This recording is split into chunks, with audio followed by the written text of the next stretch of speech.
Pelenka Dash, sellised võrgust tennised. Meil on ainult üks paar halle ja siis on sellised tumesinised.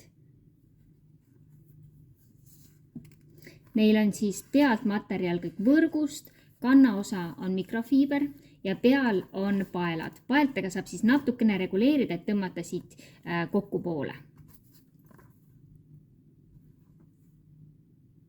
Tald on hästi painduv.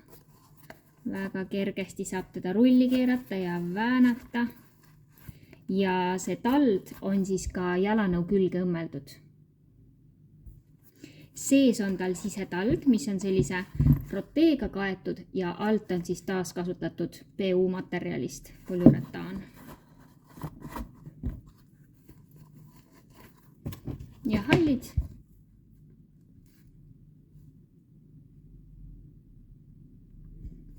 Vooder on neil siis selline sünteetiline tekstiil.